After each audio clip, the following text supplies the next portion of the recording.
de hígado, páncreas y vías biliares. El día de hoy pues les teníamos preparado un tema, ¿verdad? De una patología, pues como muy bien había mencionado el doctor Contreras, es algo que puede llegar a ser de difícil manejo, de difícil diagnóstico, ¿verdad? Que es de manejo multidisciplinario. Y es por ende que nos gustó pues realizar la invitación, pues no solo de nosotros como cirugía, sino que también del departamento de radiología y de patología. Pero para no alargar tanto, pues este tema ahora ya lo presentó muy bien el doctor, pues les dejo la palabra al doctor Jorge Mario Mejía para que pues les comente y aborde pues este tema que es tan interesante, ¿verdad?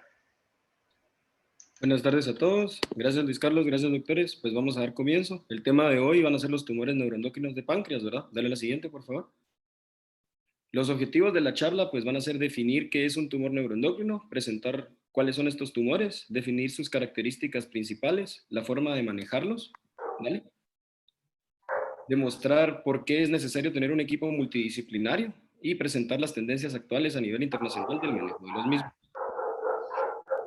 Bien, la definición básicamente son tumores originados de las células neuroendocrinas o de los islotes o bien de sus precursores. Para muchos de nosotros tal vez ese es un concepto nuevo, no tenemos mucho conocimiento de este tipo de tumores, ¿vale? Pero la historia básicamente es que fueron descubiertos hace casi 100 años, ¿verdad? Y la primera vez fueron descritos en 1902, cuando Albert Nichols encuentra un adenoma que tenía su origen en los islotes de Langerhans. Después, en 1924, existe una serie donde hay múltiples pacientes que tienen síntomas neuroglicopénicos secundarios a hipersecreción de insulina.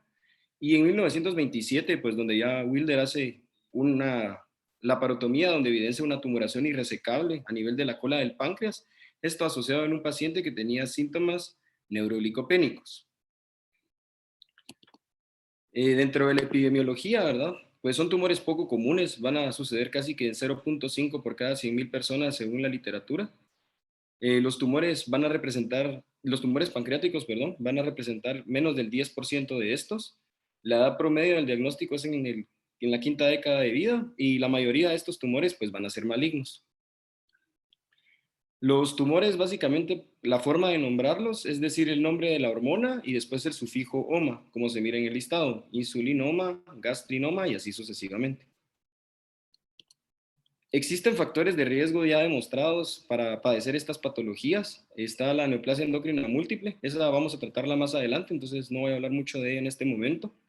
Aparte hay síndromes hereditarios autosómicos dominantes, como el síndrome de von Hippel-Lindau, que básicamente es una angiomatosis. Estos fueron descritos por primera vez como hemangioblastomas retinianos, que posteriormente se vio que estaban relacionados con hemangioblastomas a nivel del cerebelo y del puente. Aparte hay complejos de esclerosis tuberosa. Este tipo de patología igual es hereditaria y lo que nos va a hacer es que hayan varios tumores en varias partes del cuerpo, aunque generalmente estos no son malignos. Y la neurofibromatosis tipo 1 que va a predisponer a los pacientes a tumores a nivel del sistema nervioso y pues a tumores neuroendocrinos. La clasificación de estos tumores, según la OMS en el 2017, se va a dividir básicamente en los que están bien diferenciados y los pobremente diferenciados. Si están bien diferenciados, pueden estar dentro de las primeras dos categorías, básicamente, que es G1 y G2, y los grados van a estar dados por el índice mitótico y el KI 67. Dale. Si se dan cuenta, esa clasificación toma en cuenta algunas, por lo menos palabras que yo no conocía, como KI 67, y básicamente en lo que se basa la clasificación en parte es que hay que conocer la biología tumoral del tumor que estamos tratando, porque dependiendo del KI 67 vamos a poder tener una medición indirecta de qué tan agresivo es este tumor o qué tan agresiva es su biología tumoral. Con respecto a las laminías, pues no voy a hablar de ello porque va a hablar el doctor Salgado posteriormente. Pues la presentación de estos pacientes va a ser básicamente dependiendo del tumor que presenten. Es importante mencionar que la mayoría de estos tumores son no funcionales. Eso quiere decir que no van a generar una hormona que vaya a dar una sintomatología particular a los pacientes. Entonces, en la presentación aquí, pues va a depender. Vamos a hablar un poco más adelante de cada uno de estos tumores, por lo que no vamos a hacer énfasis en este momento en la tabla.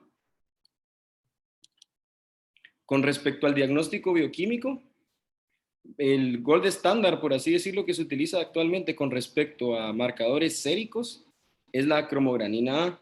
Esto es una glicoproteína que se va a sintetizar a nivel de las células productoras de las hormonas, ¿verdad? De estos tumores, y pues sí tiene una sensibilidad demostrable en varios estudios. Sin embargo, los pacientes con patologías crónicas o hipertensión de larga data, pues pueden presentar un nivel de cromogranina A elevado y hay que tenerlo siempre en cuenta.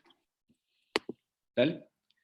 Ahora para hablar ya entrando básicamente a cada uno de ellos, vamos a empezar por el más frecuente de todos, que es el insulinoma. Este se va a producir a partir de las células beta del páncreas, entonces va a producir pues básicamente insulina, ¿verdad? A diferencia de la gran mayoría de tumores neuroendocrinos de páncreas, estos tumores generalmente son benignos y suelen ser esporádicos hasta en un 80% de las ocasiones o bien pueden estar asociados a un síndrome familiar. ¿Vale? La forma de hacer el diagnóstico, pues de primero tenemos que tener una sospecha clínica. Por ejemplo, si tenemos un paciente que llega con nosotros con episodios de hipoglicemia intermitente durante las últimas 3 semanas, siempre deberíamos de considerar dentro de los diagnósticos diferenciales, pues un diagnóstico como un insulinoma. La forma de hacer un diagnóstico preciso es hacer una prueba de ayuno de 72 horas. Y lo que debería de suceder si el paciente sí secreta insulina de forma anormal es que existan síntomas neuroglicopénicos, una glicemia menor a 45 miligramos por decilitro y una insulina superior a 5 microunidades por litro. Hay otra cosa que es importante acá mencionar, que es que también se pueden utilizar la proinsulina y el péptido C para descartar que haya una hipoglicemia facticia en el paciente. Y siempre tenemos que tomar en cuenta que pacientes que son psiquiátricos hay que observarlos con mayor cautela, ya que pueden tomar algún medicamento pues, que nos altere nuestro análisis y el diagnóstico. ¿Vale? Pues los estudios de imagen que se pueden realizar para diagnosticar este tipo de tumores básicamente son estos, ¿verdad? Tomografías, resonancias, ultrasonidos endoscópicos, angiotomografías o angiografías. De esto el doctor Mario nos va a hablar más adelante, entonces no nos vamos a detener acá.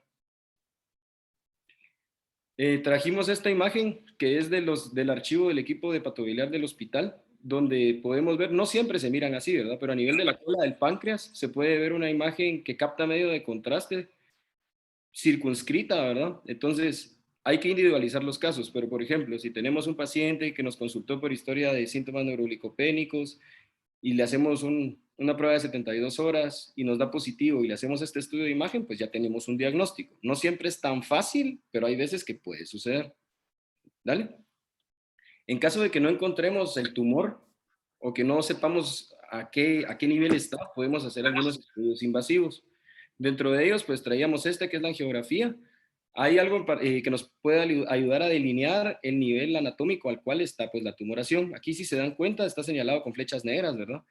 Pues podemos ver que está el nivel del cuerpo, del páncreas, ¿verdad? Esa tumoración que está ahí, y una de las formas actuales también de realizarlo es que se inyecta gluconato de calcio. Esto lo que va a hacer es que va a estimular la secreción de insulina por parte del insulinoma y a su vez va a hacer que haya una mayor irrigación en ese momento. Entonces va a brillar, por así decirlo, y si nosotros hacemos una toma de la vena hepática del nivel de insulina, pues va a estar elevado y con eso también podemos hacer un diagnóstico. En caso no encontráramos con estos estudios aún el tumor, se puede realizar una endoscopía y después un ultrasonido, ¿verdad? Un ultrasonido endoscópico, donde podríamos ver las tumoraciones o bien estudiarlas a través de las mucosas de las vísceras para poder visualizar una masa y con eso pues ya hacer un diagnóstico. ¿Dale? Ahorita les voy a hablar del tratamiento médico específicamente del insulinoma y posteriormente cuando lleguemos a la parte final de esta presentación les voy a hablar de las generalidades del tratamiento quirúrgico de los tumores neuroendocrinos de páncreas. Entonces, por eso es que en este momento vamos a mencionar el tratamiento médico, pero previo hay que valorar y ver cómo está el paciente para ver si se le puede brindar un tratamiento quirúrgico, ¿verdad? Pero si en caso nuestro paciente no fuera quirúrgico, podemos darle un tratamiento con diazóxido. El diazóxido pues es una tiacida, que a diferencia de todas las tiacidas no va a generar un efecto de diuresis, sino que lo que hace es estimular la bomba de sodio-potasio y esto va a hacer que se inhiba la secreción de la insulina, más no su producción. Entonces, inhibe la secreción y con esto podemos mejorar la sintomatología de nuestro paciente. Funciona en aproximadamente el 50% de las ocasiones y si no, pues podemos utilizar otros medicamentos como fenitoína, ¿verdad? Lo importante es que si vamos a dar tratamiento médico, tenemos que tener siempre en cuenta que se pueden usar análogos de somatostatina y estos van a ser útiles para evitar la proliferación celular de estos tumores. Entonces, nos van a ayudar a limitar su capacidad invasora, por así decirlo. ¿Dale? La quimioterapia está indicada en la enfermedad localmente avanzada o bien en un tumor neuroendocrino de páncreas que es grado 1 o grado 2 que progresan. Si recordamos en la tabla que vimos de la clasificación de la OMS, los primeros 2 grados pues no se consideran, no tienen un KI 67 lo suficientemente elevado para pensar que tengan una biología tumoral agresiva, pero si hay un progreso de ellos, tenemos que pensar en que el paciente podría ser candidato a quimio. También la primera línea en los que son de grado 3, que ya son carcinomas neuroendocrinos. Entonces, este término es importante, que a partir del grado 3 ya no se llaman tumores neuroendocrinos, sino carcinomas. Y el tratamiento, pues básicamente va a ser el descrito en la diapositiva. Dale. Ahorita vamos a hablar un poco de los gastrinomas. Como su nombre lo dice, estos van a ser productores pues, de gastrina y nos van a dar sintomatología y signos secundarios a ello. Básicamente su localización va a estar a nivel del duodeno y páncreas, en su mayoría de las ocasiones en el duodeno, pero hay un triángulo de gastrinoma, que es el que está en la imagen que podemos ver, que se da básicamente de la inserción del cístico en el colédoco, aunque en la imagen no se muestra ese nivel, después desciende y forma un ángulo entre la unión de la segunda y la tercera porción del duodeno, y en la unión de la cabeza y el cuello del páncreas. En este triángulo pues podemos encontrar la mayoría de gastrinomas según la literatura. Y este tipo de tumores se pueden asociar a un síndrome Solinger-Ellison, que es la hipersecreción de gastrina y ácido clorhídrico y por tanto lesiones a nivel de la mucosa gástrica. ¿Vale? El somatostatinoma, pues como su nombre lo dice, es la hipersecreción de somatostatina. Esta está dada básicamente por las células D del páncreas. Y esto nos va a dar estos signos, ¿verdad? Esteatorrea, puede dar diabetes, puede dar colelitiasis e hipocloridia. Esto es porque si recordamos, pues va a inhibir la secreción de insulina, de glucagón, de colecistoquinina y de gastrina. Entonces, todo esto explica la sintomatología de nuestro paciente. La mayoría de estos tumores se van a encontrar a nivel de la cabeza del páncreas y un diagnóstico sugestivo de ello, pues son niveles mayores a 14 picomoles por litro de somatostatina en sangre. Y el tratamiento, más adelante, como les digo, lo vamos a ver, pero se le puede dar un tratamiento quirúrgico si individualizamos los casos. ¿Vale? El BIPoma, pues es la hipersecreción de péptido activador intestinal, de péptido y activador intestinal vasoactivo, perdón. Y básicamente lo que va a hacer es dar un síndrome de Werner-Morrison, que básicamente se define como la diarrea de gran volumen. Esto es porque el BIP, si recordamos, va a estimular la secreción de electrolitos y de líquido a nivel intestinal. Entonces, obviamente eso va a generar que haya más volumen y nos puede dar una diarrea de gran cuantía. Y esto va a ocasionar trastornos electrolíticos, se puede evidenciar hipocalcemia asociada a debilidad muscular e hipocloridia. Puede causar vasodilatación también el BIP, por lo que puede haber enrojecimiento en las palmas o en la cara de algunos pacientes. Y para hacer el diagnóstico de estos, pues lo que está descrito son estudios de imagen para evidenciar la tumoración. ¿Vale? El glucagonoma, pues es la hipersecreción de glucagón, y a diferencia de los que hemos visto previamente, pues este sí va a tener un signo patognomónico, que es este eritema necrótico migratorio, que lo que va a hacer es que crea lesiones ulcerosas asociadas a eritema y prurito intenso en diferentes partes del cuerpo, manos, puede estar asociado en el dorso de los pies o en ambas manos. Y va a estar asociado pues a anemia, pérdida de peso, estomatitis, glositis, tromboembolismo, intolerancia a la glucosa y pues algo importante de este tipo de tumores es que la gran mayoría son malignos y que cuando nosotros ya hicimos un diagnóstico, pues hasta el 70% de ellos ya va a tener metástasis a nivel hepático. Entonces son bastante agresivos. ¿Dale? Hablando ahora de la neoplasia endocrina múltiple, pues a diferencia de los previos, la neoplasia endocrina múltiple se diferencia de todo lo anterior porque va a asociarse no solo a tumor neuroendocrino de páncreas, sino que van a haber otros tumores en otros lugares. Este síndrome se va a dar básicamente porque hay una alteración genética que es hereditaria autosómica dominante y es cuando está afectado el cromosoma 11 en el brazo 13, que eso lo que hace es producir y ayudar a regular la síntesis de menina, que es un supresor tumoral. Entonces, cuando este falla, pues hay mayor síntesis celular y puede haber, y hay tendencia a crear tumores. Generalmente los pacientes se van a presentar como un hiperparatiroidismo primario, del 95 al 50% de las veces los pacientes que tienen neoplasia endocrina múltiple pues tienen hiperparatiroidismo y los neuroendocrinos pueden estar asociados hasta en un 80% de los casos y los otros que son bastante comunes son los hipofisiarios, como se mira en la imagen, ¿verdad? Dale. El abordaje de estos pacientes es que, primero que nada, si tenemos un paciente con hiperparatiroidismo primario que es menor de 40 años, tenemos que descartar siempre que no vaya a tener un tumor neuroendocrino de páncreas o una tumoración a otro nivel, porque hay que descartar que el paciente no vaya a ser un MEN. Entonces, es importante saber esto. Cuando esto está sucediendo, pues podemos realizar igual niveles de cromogranina A, que como ya hablamos es un glicopéptido que va a estar presente en la gran mayoría de este tipo de tumores. Niveles de prolactina, de gastrina, de glucosa o de pancreatina también pueden ayudar a hacer el diagnóstico. ¿Vale? Con respecto al tratamiento de este tipo de tumoraciones, pues cuando son mayores a 2 centímetros hay que valorar resecar los mismos porque estos tienen alta probabilidad de malignidad. Sin embargo, en un momento les voy a hablar bien del tratamiento quirúrgico y de los tamaños y de los objetivos de las resecciones. Y que pacientes con hiperparatiroidismo primario y síndrome de Solinger-Ellison asociado deben recibir un tratamiento primero de la paratiroidectomía y posteriormente ser llevados a sala de operaciones para valorar el tratamiento a nivel pancreático según la literatura. ¿Dale? Existen otros tumores endocrinos, no vamos a hablar de ellos, ¿verdad? Porque son varios, pero está el GRF-OMA, que puede producir síntomas de acromegalia, ¿verdad? Y el 50% de estos pacientes pues, puede tener un síndrome de Solinger-Ellison asociado a hipersecreción de gastrina. También puede haber corticotropinomas, neurotensinomas, grelinomas, dentro de otros. ¿Vale? Lo importante, como les dije al inicio de la charla, es que la gran mayoría de los tumores neuroendocrinos de páncreas pues, no van a ser funcionales y esto hace que sea mucho más complejo y más complicado hacer un diagnóstico de los mismos, ¿verdad? Porque un paciente sin una clínica específica hace que el reto diagnóstico sea mayor y por lo tanto es que hay varios estudios de imagen que nos pueden ayudar a pensar en el diagnóstico y hay varios también tinciones que nos van a ayudar con el mismo, pero hay que tener una alta sospecha diagnóstica para poder tratar de diagnosticar a estos pacientes y tratarlos. Entonces, dentro de los no funcionales, hay veces que nos vamos a dar cuenta cuando ya son grandes y están creando algún tipo de síntoma secundario a una obstrucción a algún nivel. Y pues al momento de diagnosticarlos, el problema o el inconveniente es que generalmente ya van a tener metástasis. También aquí solo mencionar que existe la cromogranina A, ¿verdad? Como el marcador tumoral a elegir si en caso lo estamos sospechando. Dale. Y bueno, ahora con respecto al tratamiento quirúrgico, pues las aproximaciones que vamos a tener con estos tumores, hay que tener en cuenta algunos aspectos del tumor, ¿verdad?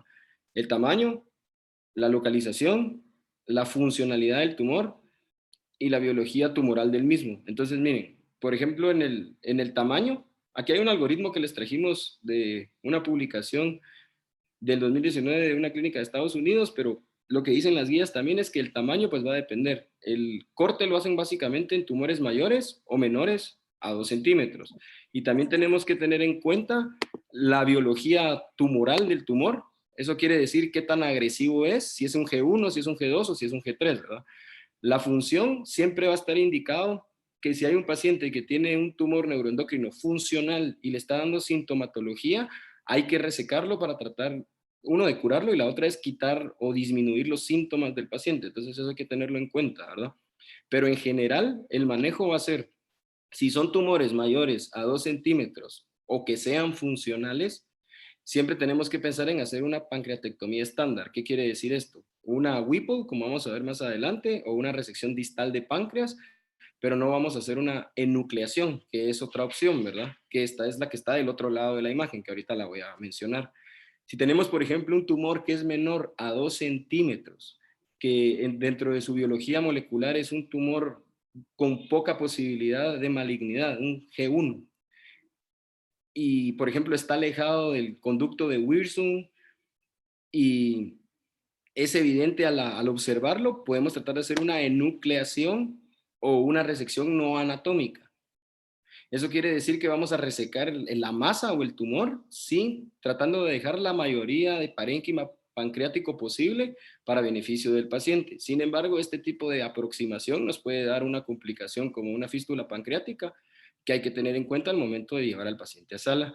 Y la otra opción es observarlos. La literatura lo que refiere es que aquí en este algoritmo dice menor a 2 centímetros, pero en las guías de la Sociedad Norteamericana para Tumores Neuroendocrinos de Páncreas lo que menciona es de que si el tumor es menor a 1 centímetro y tiene un bajo grado de malignidad por KI67 y el paciente es asintomático, se puede dar un manejo conservador haciéndole tomografías y estudios de imagen cada 6 meses. Sin embargo, no es una recomendación grado A, ya que aún hay bastante debate con respecto a cómo manejar a estos pacientes, ya que a pesar de todo lo que he mencionado, pueden ser malignos al final de la historia y pues vamos a afectar a nuestro paciente si le damos un tratamiento médico. Hay que individualizar el caso. ¿Dale? Entonces, dale. Dentro de las opciones, como estábamos mencionando, está la enucleación. Esto es la resección de la masa tumoral, tratando de dejar la mayor cantidad de parénquima pancreático posible para que el paciente pues funcionalmente esté mejor y su fisiología sea mejor. Esto lo vamos a poder realizar en tumores que sean circunscritos, que estén bien diferenciados, que estén lejos del conducto pancreático para evitar obviamente fístulas, ¿verdad? Que si hay evidencia de afectación nodal o metástasis distal, pues no está, hay que valorar realizarlo, pero si no es preferible hacer una resección anatómica. Y los márgenes, pues esto va a depender de la biología molecular, entonces, y tumoral, perdón.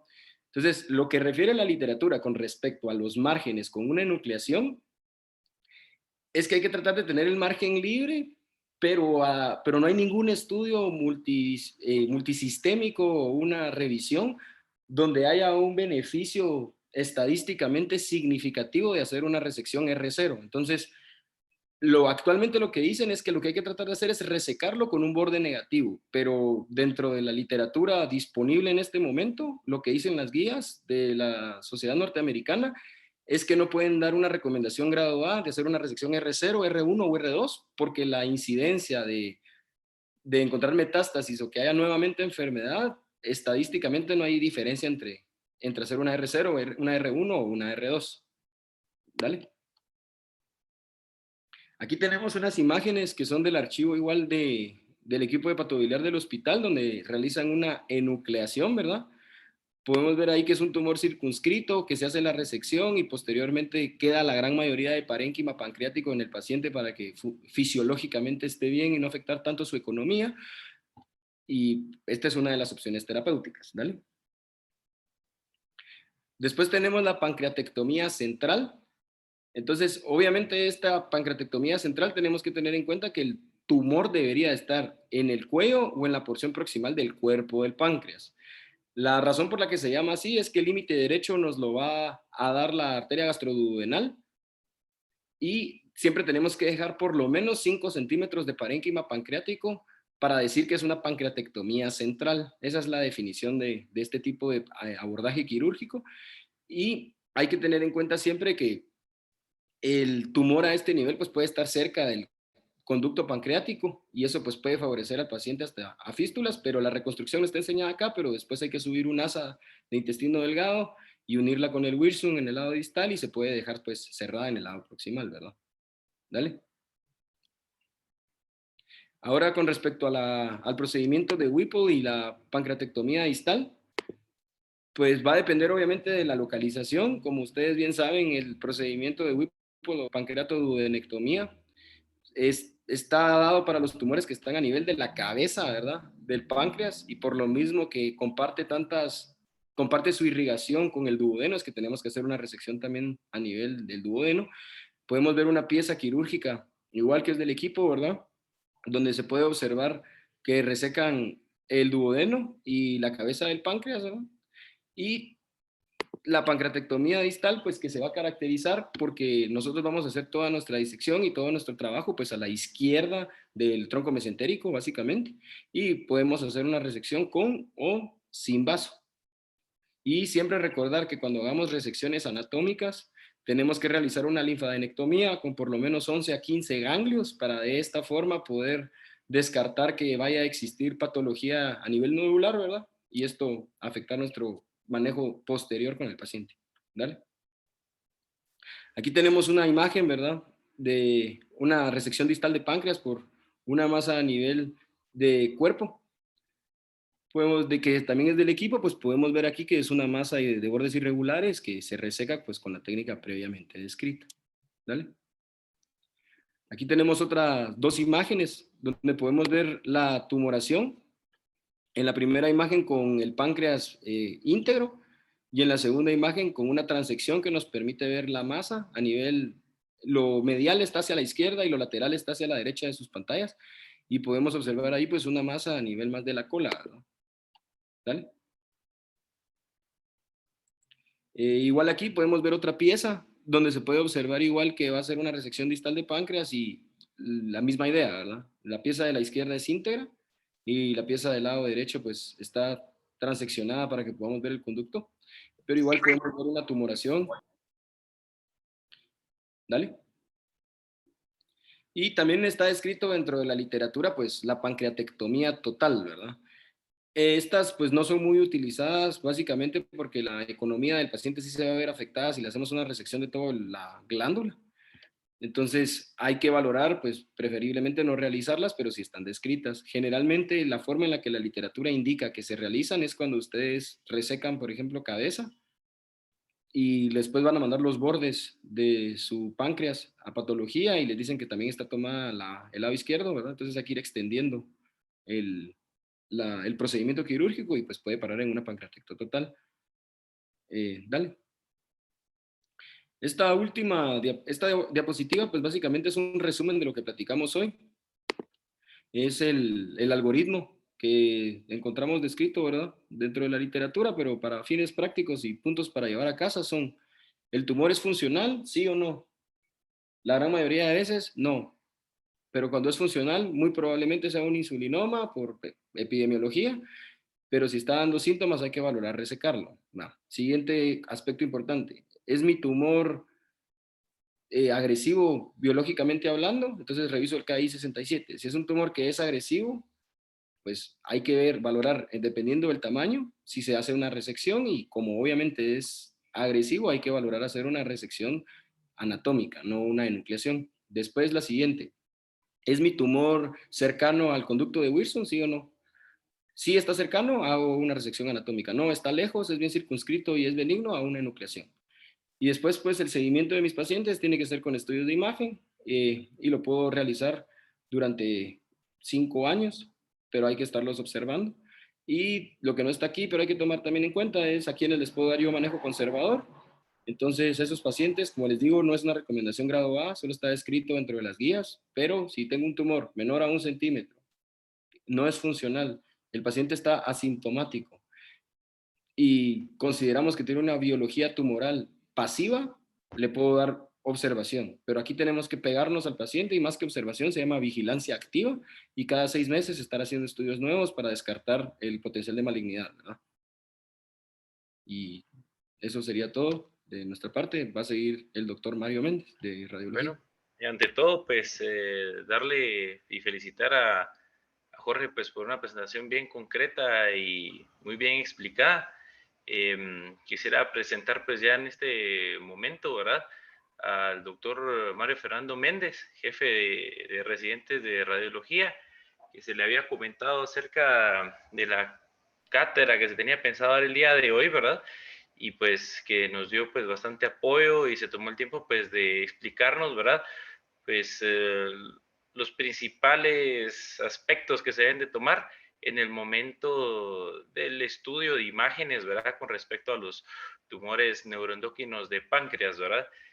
Solo para aclarar para los invitados, ¿verdad? Posteriormente se va a hacer una sección de preguntas, ¿verdad? Al finalizar la presentación de los tres presentadores, de los tres expositores.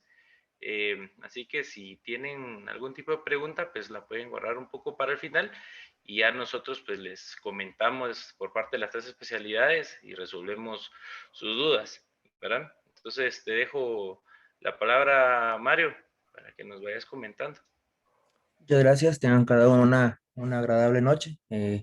Agradezco una vez más por por la invitación. Estamos muy agradecidos por tomarnos en cuenta y pues las patologías como esta, como bien lo dijeron, son raras.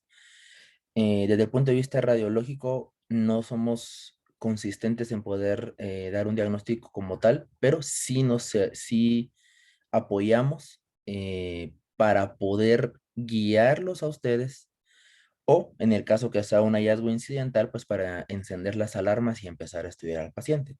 Por favor, la siguiente.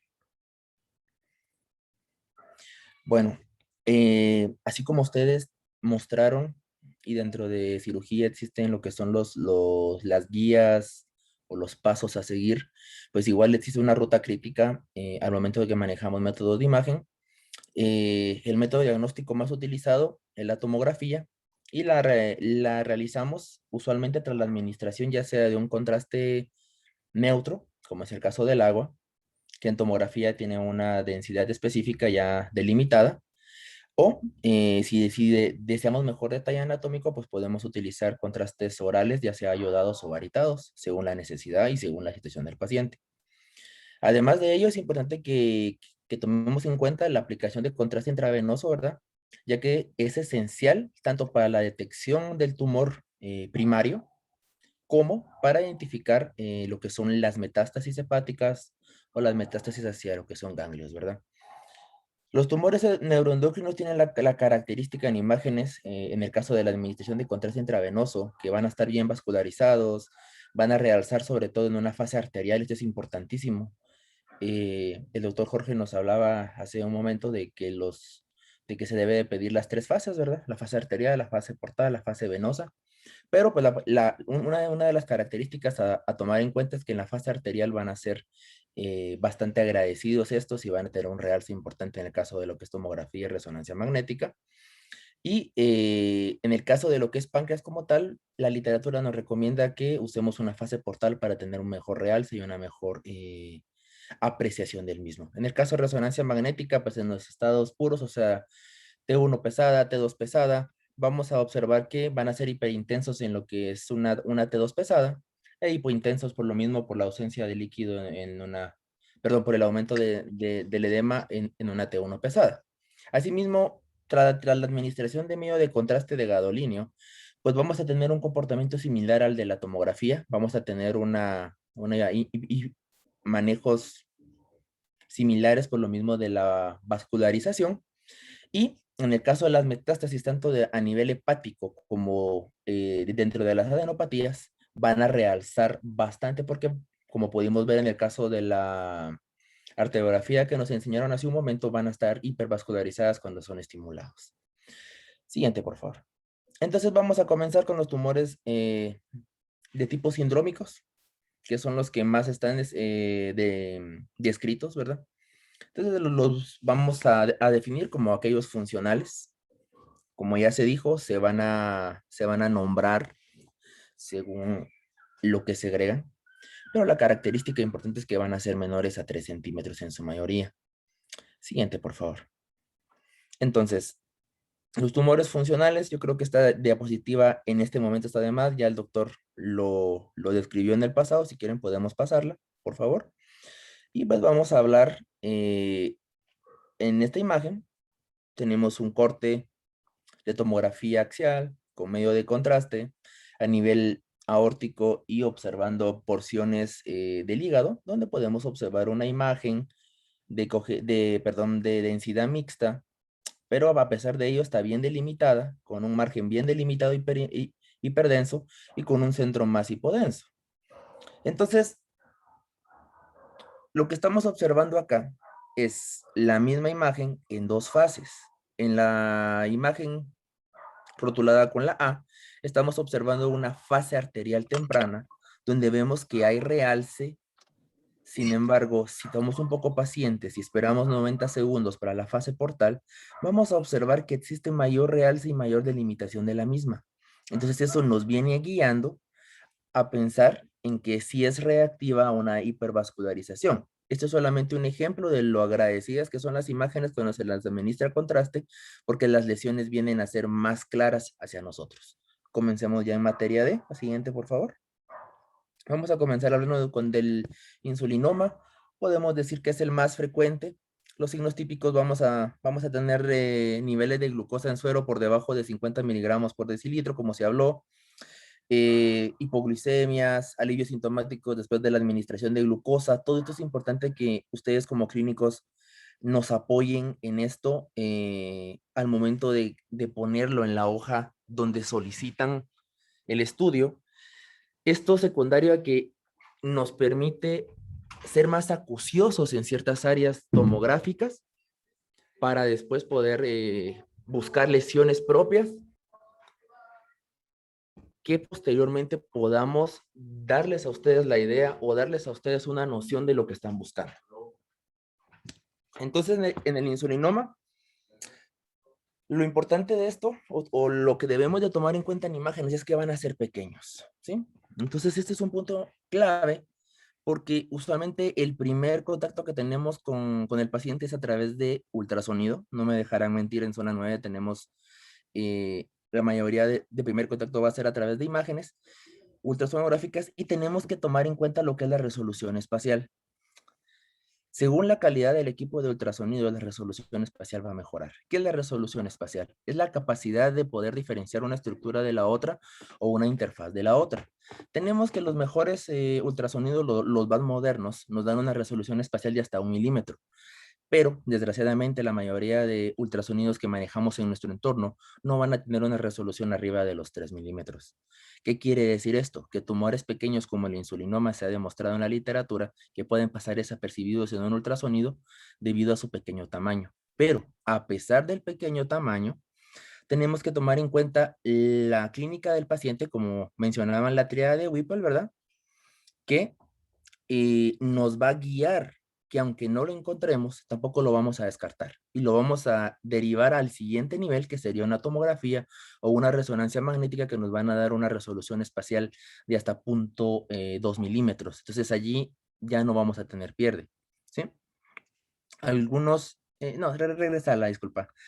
Algunos son tan pequeños que se necesitan transductores lineales que van a tirar resoluciones arriba de los 17 megahercios, que se pueden utilizar a transop o intraoperatorios, y van a poder localizar las imágenes dentro del tejido para que sea más fácil para el cirujano la resección del mismo.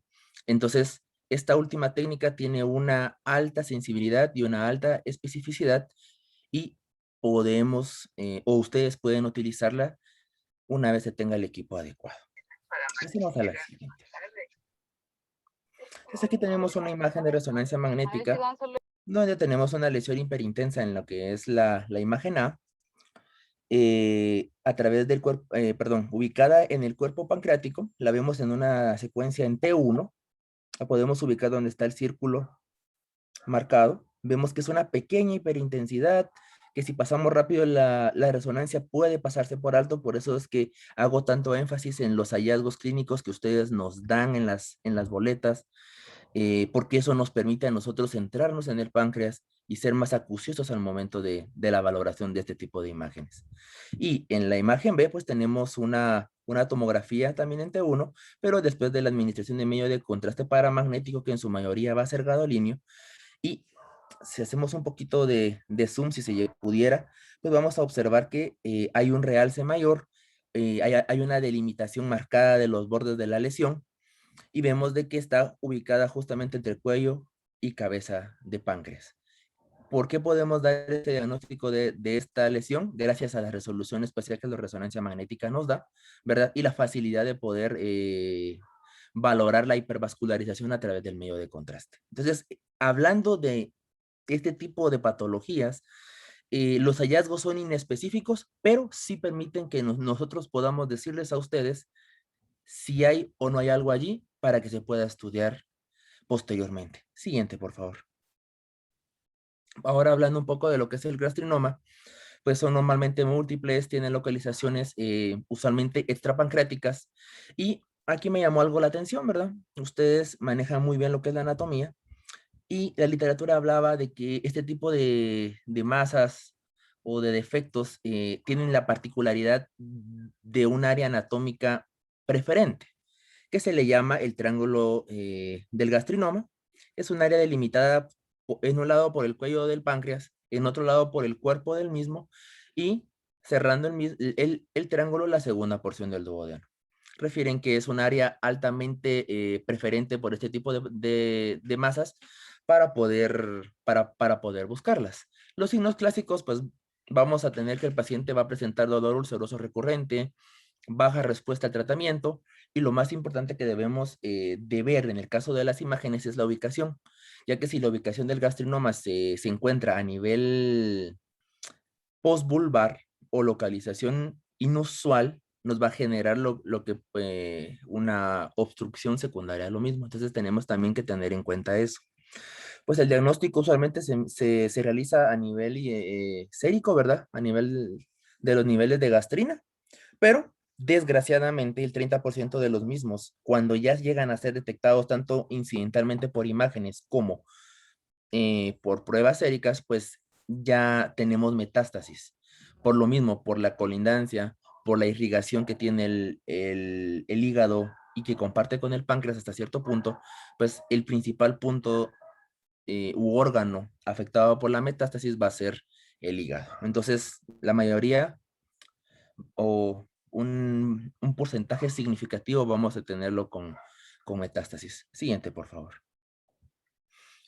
Primero, les traigo aquí imágenes de lo que es una ecografía, donde podemos observar una gran masa pancreática.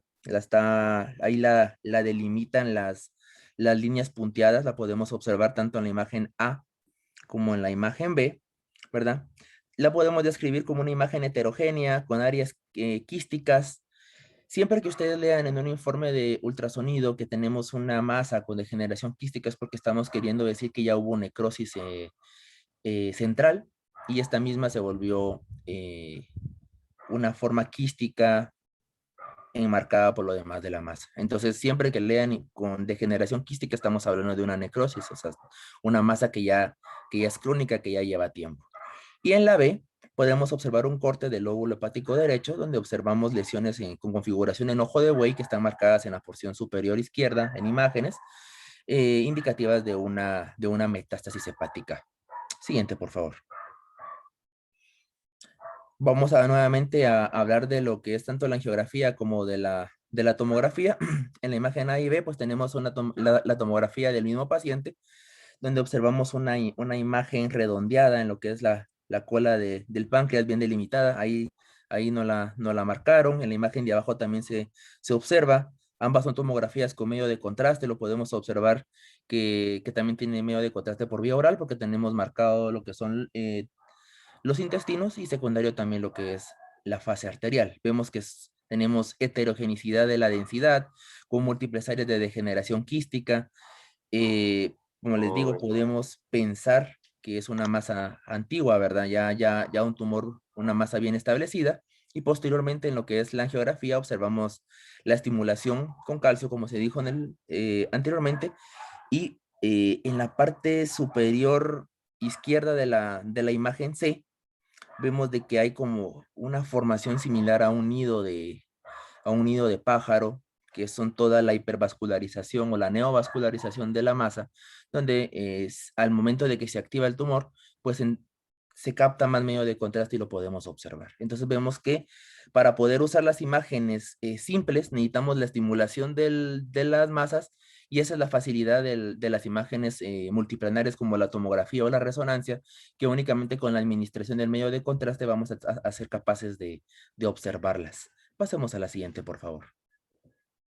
Vamos a hablar ahora de lo que es el glucagonoma. Le llamamos el tumor que nos presenta el síndrome de las 4Ds, ¿verdad?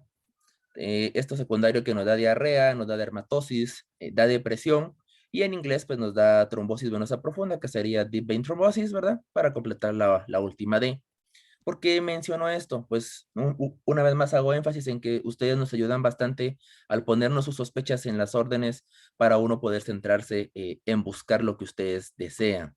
La manifestación clínica más frecuente del glucoganoma es la hiperglucemia, y tenemos el típico eritema necrolítico migratorio que ya había mencionado el doctor, ¿verdad? Que viene a darnos una perla diagnóstica desde el punto de vista clínico. El diagnóstico lo realizamos por niveles de glucagón elevados y en imágenes lo que cabe, lo que vale la pena resaltar es de que son tumores de gran tamaño, usualmente mayores a 5 centímetros. Esto rompe el esquema de los demás tumores que habíamos visto, que suelen ser menores a 3 centímetros, pero asimismo por el gran tamaño que presentan, tienen más capacidad de generar metástasis. Usualmente el 75% de las masas cuando son detectadas, ya sea de manera incidental o con sospecha, nos van a dar hallazgos de metástasis a hígado, a adenopatías, entre otras. Después de la administración del contraste, vamos a observar áreas de baja atenuación, ¿verdad? Y va a ser muy rara la degeneración quística. ¿Por qué? Porque al ser tumores grandes, irónicamente deberíamos de esperar más necrosis. Sin embargo, la literatura nos dice de que al ser tan hipervascularizados, logra mantener el tejido sano, entonces van a ser menos necrosis, menos degeneración quística, pero van a ser más hiperreactivos a lo que es la administración del contraste, tanto yodado como gadolíneo. Siguiente imagen, por favor. Entonces, en esta imagen, pues tenemos algo evidente, tenemos una imagen grande a nivel de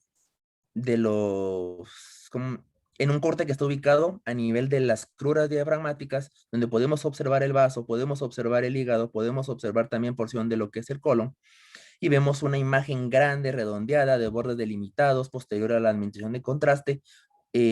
Había poca información de esta imagen, pero me atrevería a decir que ya estamos en una fase de portal porque la atenuación de la aorta ha bajado, ya estamos en una fase de washout y llama la atención de que cuando encontramos pequeñas calcificaciones dentro de estas imágenes, estamos hablando de un tumor de larga data, ¿verdad? De largo tiempo. Entonces, es importante tenerlo en cuenta. Siguiente imagen, por favor. Vamos a hablar ahora del VIPoma. Pues la principal característica de este pues, es el síndrome de Werner-Morrison, ¿verdad? Estos tumores tienen la particularidad de la producción de péptido vasoactivo intestinal, por lo mismo van a generar bastante diarreas, y es importante que ustedes nos apoyen con la colocación de este tipo de datos para poder uno centrarse nuevamente, se lo repito. Van a ser en su mayoría malignas. En tomografía las ubicamos a nivel, en su mayoría, en la cola del páncreas, con un 75% de los casos, y el 60% de los mismos van a presentar metástasis, en su mayoría, a lo que es hígado, adenopatías colindantes, ¿verdad? Entonces siempre tenemos que tener eso en mente. Igualmente el diagnóstico va a ser serológico más allá e histológico después de la biopsia, pero vamos a observar imágenes que respetan la misma morfología que habíamos hablado, menores a 3 centímetros, hiperreactivas o con un realce elevado al medio de contraste. Por favor, la siguiente imagen. Entonces aquí tenemos una imagen que si no nos dicen que esto es un VIPoma o un VIPoma y lo comparamos con un glaucogonoma, pues van a ser imágenes muy similares, si se dan cuenta. No presentan degeneraciones quísticas, tenemos una fase arterial temprana por el realce de la arteria aorta, tenemos bordes delimitados, densidades internas de tejido blando.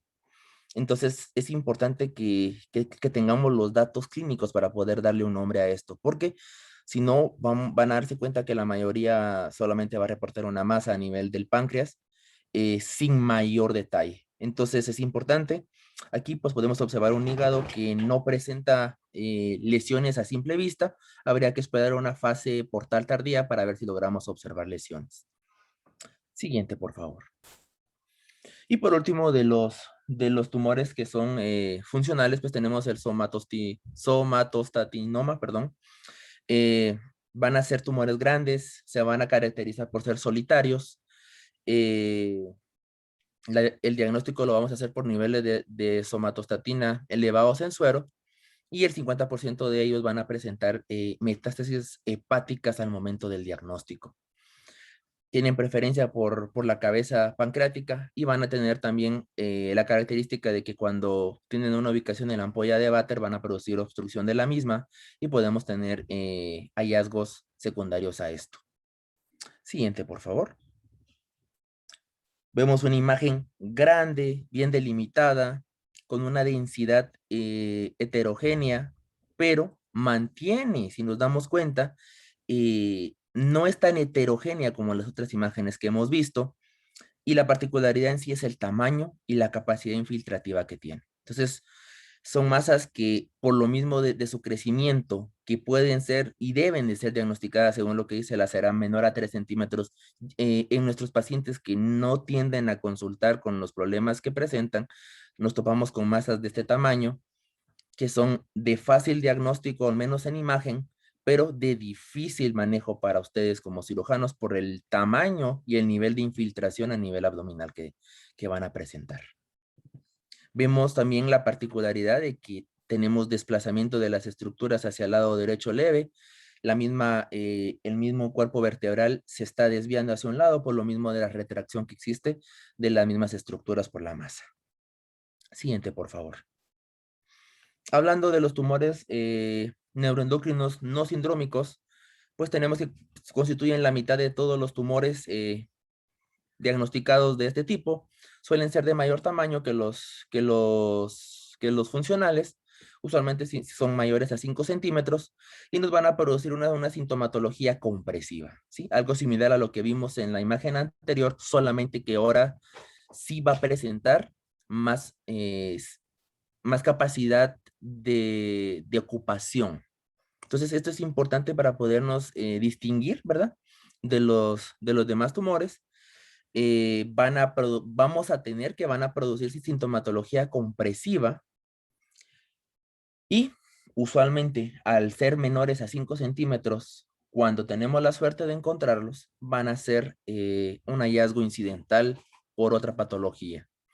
Estos tumores no nos van a producir hormonas, así que el diagnóstico va a ser netamente patológico, pero dice la literatura que pueden secretar otro tipo de sustancias. La mayoría de ellos suelen ser de tipo maligno y debido a su gran tamaño, pues vamos a observarlos que presentan metástasis en su mayoría hepáticas, aunque también ganglionares como lo pudimos observar. Siguiente, por favor. En la imagen A, pues tenemos un tumor endocrino pancreático no funcional. Vemos que tenemos una imagen menos circunscrita como las anteriores. Vemos que tenemos bordes un poco más lobulados. Vemos una heterogenicidad un poquito más marcada con realce más a la orilla y que tienen un rico realce al momento de una fase arterial temprana, como es el caso de la imagen A. Y en la imagen B podemos observar ya en una fase portal que sigue realzando y nos muestra un comportamiento un poco diferente. ¿Por qué? Porque el washout lo está haciendo tardío. Entonces son tumores que tienen una buena vascularización, aprovechamiento adecuado de la misma y se deshacen lentamente del medio de contraste. Entonces, esto es importantísimo que cuando ustedes sospechen de este tipo de patologías, siempre le pidan al técnico de tomografía o al radiólogo que está encargado que realicen las 3 fases con los tiempos adecuados, porque vienen a darnos información importante de la funcionalidad del tumor en imágenes. No sé si tengo otra diapositiva, Luis Carlos. Ah, sí, tenemos una resonancia magnética, es del mismo paciente, tenemos cortes en T1, y tenemos la administración de medio de contraste. Entonces, en las imágenes A y B tenemos cortes axiales, donde vamos a observar el realce con el medio de contraste de la masa. Vemos la heterogenicidad de la intensidad de imagen y vemos que tenemos varias interfaces que la resolución espacial del resonador nos permite observar, tanto en la imagen A como en la imagen B. Es más fácil de identificar en los dos cortes coronales, ¿verdad? En el corte C y en el corte D, porque podemos observar la delimitación propia de la imagen con sus interfaces internas que nos pueden sugerir que es un tumor no tan antiguo, porque tenemos que es de un tamaño más reducido y no tenemos áreas de calcificación ni de necrosis quística que presentan este tipo de tumores. Entonces es importante eh, pues cuando ustedes vean las imágenes, tener en mente cuáles generan degeneración quística, cuáles no generan degeneración quística y cuáles nos van a dar ocupación. Gracias. Bueno, agradecerle también a Mario por una muy buena exposición. Creo que se fue bastante completa la descripción acerca de las imágenes, de cómo nosotros podemos utilizarlas. Sí se enfatiza eso de que realmente nosotros al momento de ver imágenes es un poco dilucidar qué tipo de tumor neuroendocrino pues nos podemos estar enfrentando, ¿verdad? Algo muy importante que mencionaba acá pues Mario es que es importante nuestra descripción a nosotros pues como cirujanos, ¿verdad? Y comunicarnos bien y por eso pues el por qué se hizo pues este tipo de plática, ¿verdad? Multidisciplinaria para comunicarnos con nuestros demás colegas, para ayudarlos a ellos y a nosotros mismos para que se llegue a tener un diagnóstico, ¿verdad? Poniendo la sintomatología sindrómica, describiendo la sospecha que ya nosotros pues estamos teniendo, que somos los que tenemos contacto con este tipo de pacientes, ¿verdad? Y pues agradecerle también nuevamente a Mario, muy buena presentación. Vamos a continuar ya en el aspecto pues, del estudio patológico. Nos va a hablar ahora el doctor Ricardo José Salvador Gómez, quien es residente 4 del posgrado de anatomía patológica, ¿verdad? En el Hospital General de Enfermedades del Instituto Guatemalteco de Seguridad Social. También agradecerle su tiempo, ¿verdad? Y pues el hecho que nos haya compartido pues esta clase, ¿verdad? Los dejo con la palabra a Ricardo, ¿verdad? Muchas gracias. Solo voy a solicitar el control remoto para poder señalar. Ahora vemos cómo lo pasamos. Gracias. Ya hice la solicitud ahí, en las opciones. Ahí está. Ahora vamos a ver.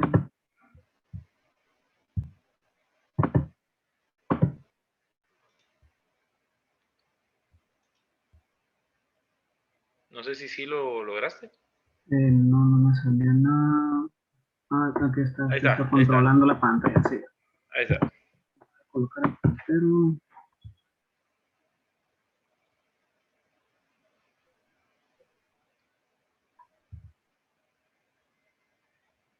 Vamos a ver que no alcanza a leer. Ahí está. Ahí está Esa el es puntero. verdad. Ya, sí, ahora estás controlado. Ahí estamos. Solo que no observo nada. Ahí está. Bueno, muy buenas noches a todos. Vamos a iniciar en el área de patología. Dentro de los tumores pancreáticos en general en Estados Unidos, ocupa el cuarto lugar.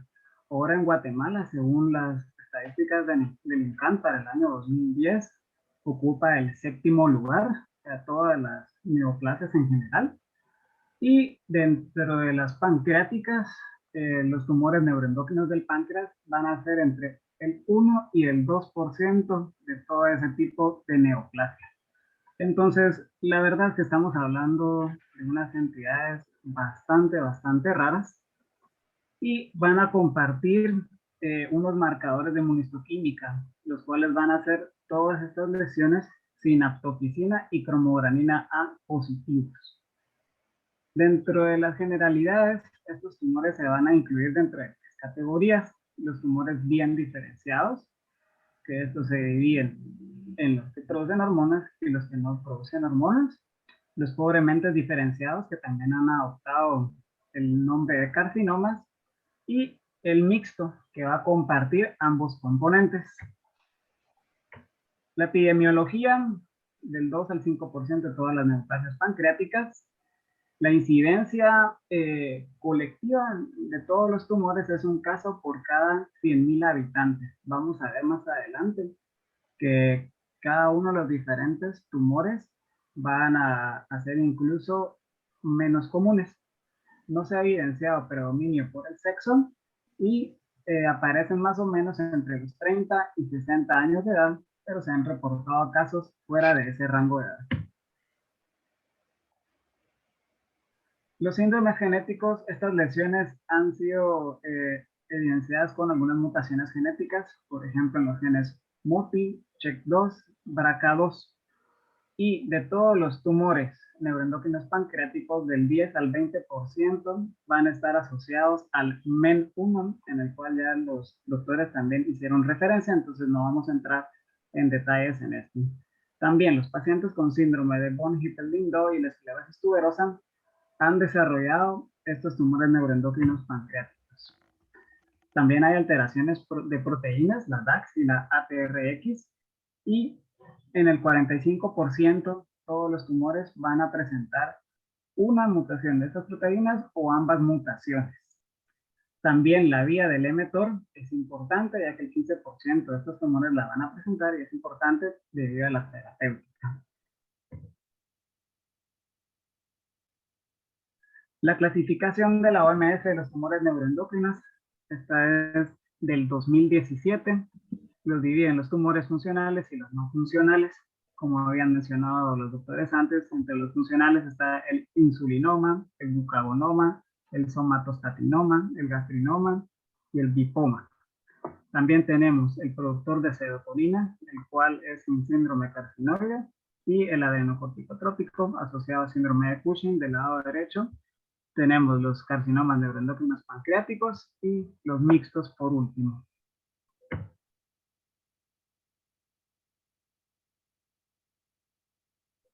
A lo largo de la historia, como podemos observar, desde 1980 la OMS comenzó a reunir toda la información que existía en las diferentes épocas para lograr categorizar este tipo de neoplasias y también para que los pacientes se vean beneficiados de acuerdo a un tratamiento.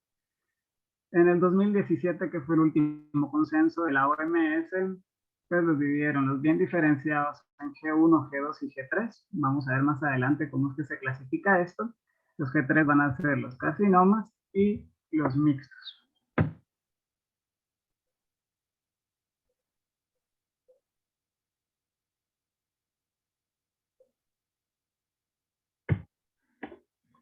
Bueno, ahora aquí ya tenemos con más detalle. Voy a regresar. Aquí está. Aquí ya tenemos con más detalle cómo es que los vamos a clasificar. Y lo vamos a clasificar según estos dos ítems. El Ki67 o MIB1, cuando lo encuentren aquí, pues en el X usamos la nomenclatura del Ki67, pero también se le denomina MIB1. Y el índice mitóxico, estos pueden ir de la mano, o sea, son correlacionables uno con el otro. Como podemos ver en el G1, tenemos un Ki67 menor al 3% y el índice mitóxico debe de ser menor a 2. En el G2 tenemos del 3 al 20% del Ki67 y mitosis de 2 a 20. Y los G3 y los carcinomas ya es mayor a 20 en ambos. Además de eso, los carcinomas neuroendocrinos pancreáticos los vamos a dividir entre células pequeñas y células grandes. Y por último tenemos los mixtos. Ahorita voy a hablar exclusivamente de los tumores bien diferenciados. Van a presentarse a cualquier edad, son más comunes en los adultos entre 55 a 60 años. Como habíamos mencionado, pueden ser funcionales y no funcionales, y esto va a depender si tienen presencia un síndrome paraneoplásico. Esto quiere decir que van a producir hormonas peptídicas y se van a considerar funcionales cuando ya vayan a presentar el síndrome clínico de acuerdo a la hormona que vayan a secretar. Como ya habíamos mencionado, todos los tumores. Se clasifican en G1, G2 y G3. ¿Esto cómo lo hacemos? Pues depende de las células, la tipe que vaya a presentar, que vaya a ser leve o moderada, porque la severa ya es un G3, entonces ya sería un carcinoma. Y también los patrones. Los patrones de crecimiento histológico, el más común de todos estos, van a ser los organoides. También hay algo que los caracteriza para que no vayan a ser G3, o sea, carcinomas, es que van a tener ausencia de necrosis y todos ellos van a expresar diferenciación neuroendocrina. Esto quiere decir que van a ser positivos para sinaptoticina y cromogranina A. Pero ¿cómo vamos a diferenciar, supongamos, el insulinoma, del glucagonoma o el somatostatinoma? Pues ellos van a expresar marcadores enzimáticos exócrinos que lo va a diferenciar uno del otro. Aquí tenemos una foto microscópica de una neoplasia maligna, sólida, con patrón de crecimiento trabecular. Como podemos ver, está haciendo trabécula. Y las células neoplásicas, hay hipercromasia nuclear, hay diferencia entre los tamaños, hay unos que son pequeñas, hay unos que son grandes, y un citoplasma abundante y claro. Ahora, les había mencionado y vamos a hacer bastante énfasis en el Ki-67, y es que en esto se basa la clasificación, en cuánto porcentaje se está representando en cada tumor. Y en esta microfotografía, en los países del primer mundo, hay un software que se encarga de contar por campo las células positivas para el Ki-67, que va a indicar la proliferación celular. Entonces, cuenta todas las células positivas, aquí las están cerrando en un círculo, y las que son negativas, pues con una rayita, y divide el número de células positivas dentro del número de células negativas, y va a dar un porcentaje que en este caso, en esta microfotografía, es de 6.9%. Entonces, así es como se debe de realizar. En nuestro caso, que no somos del primer mundo, tenemos que hacer el conteo manual, ¿verdad? Con el ojo. Ahora, pues esto ya los hemos repetido varias veces, vamos a pasarlo. El insulinoma. Como habíamos mencionado, la incidencia entre 0.4 pacientes por cada 100.000 habitantes va a representar, este va a ser el más común, representa el 20% de todos los funcionales. Se ha asociado a tabaquismo y diabetes, el 80% a la hora del diagnóstico miden 2 centímetros, y lo diferencia de los demás es que se va a presentar cuerpos de Samuma, y en su mayoría van a ser tumores G2, también pueden presentar G1, y son insulina positiva.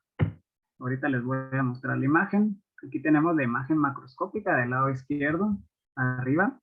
Tenemos el páncreas, que es el que se mira amarillento y lobulado, y esta lesión redonda, bien circunscrita, pero no encapsulada, de color café o marrón, es el insulinoma.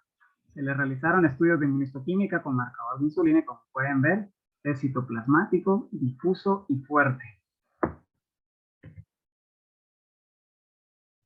El glucagonoma, miren, este es 1 por cada 20 millones, o sea, 1 en toda la población de Guatemala, ¿verdad? Es muy poco frecuente. Se desconoce su etiología, está relacionado al MEN1. Estos ya son un poco más grandes. Como habíamos visto, en el insulinoma medían 2 centímetros, aquí ya el tamaño del tumor es un poco más grande a la hora del diagnóstico, entre 3 a 7 centímetros.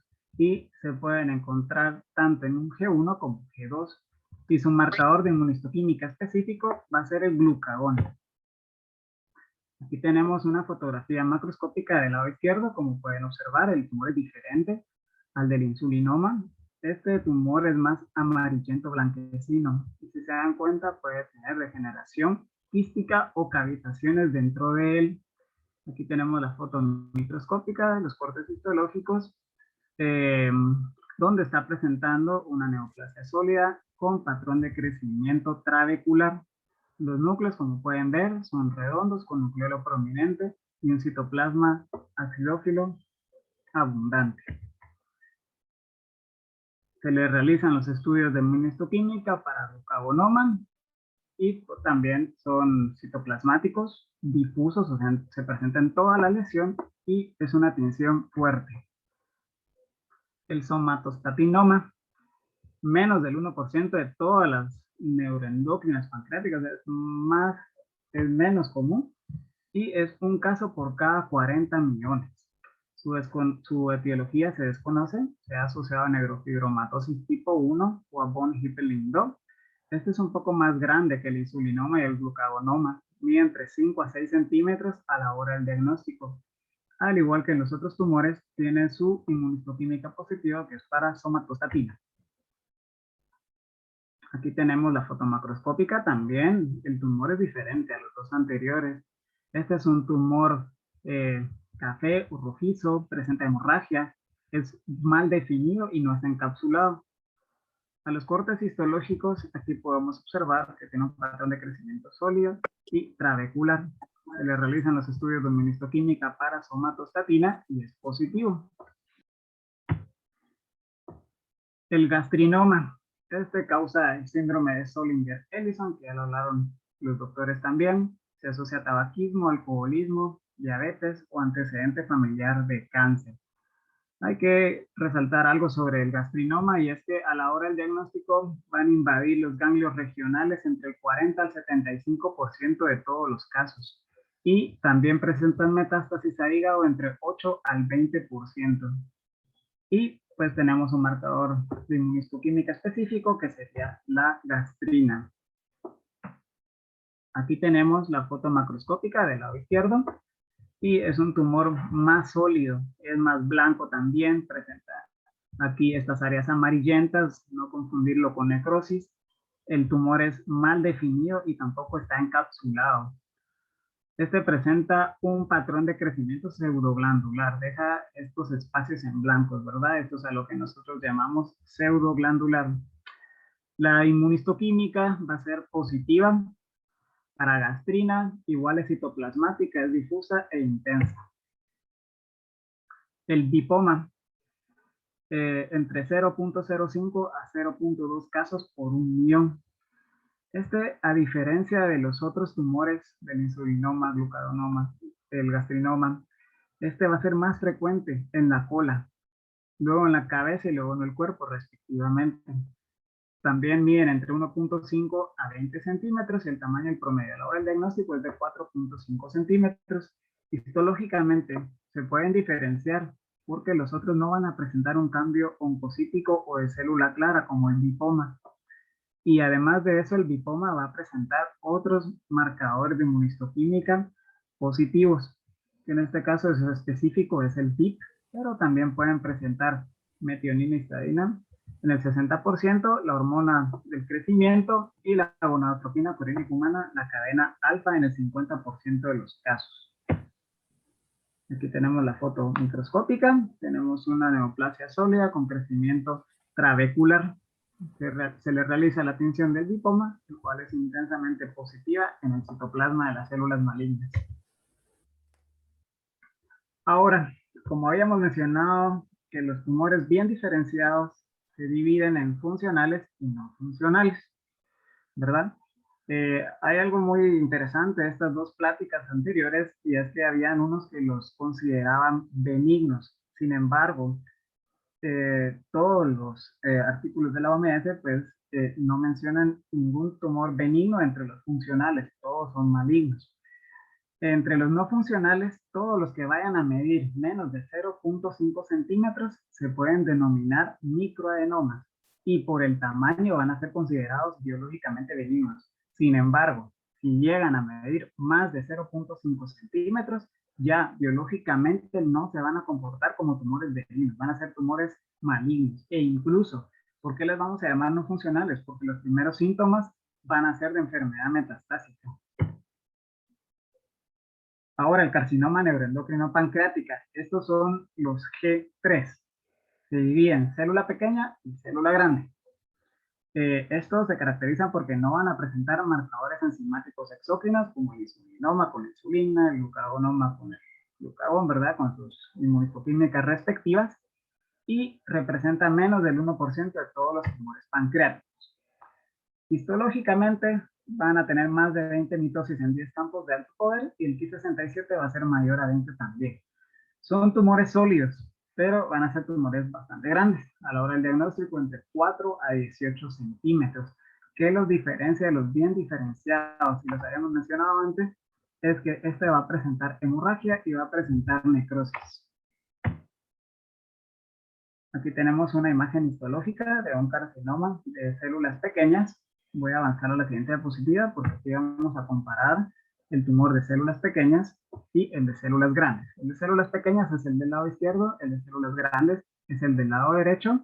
Vamos a iniciar con el de las células pequeñas. Como podemos ver, la célula es un poco más pequeña que el otro, pero se caracteriza porque son núcleos hipercromáticos y tienen escotaduras, la membrana nuclear, a diferencia del de célula grande, que son núcleos redondos la cromatina está abierta y tiene nucleoles prominentes. Además de eso, podemos observar aquí algunas figuras mitócitas, como acá, acá, acá también y acá también. Ahora, el Ki67, esta es una imagen de un carcinoma neuroendocrino y como podemos observar, en la neoplasia está cubriendo más del 80% de las células en positividad nuclear. Ahora los mixtos, esto se había mencionado, como su nombre lo dice, es una combinación de los dos componentes. El componente no neuroendocrino va a corresponder a un adenocarcinoma ductal o un adenocarcinoma acinar.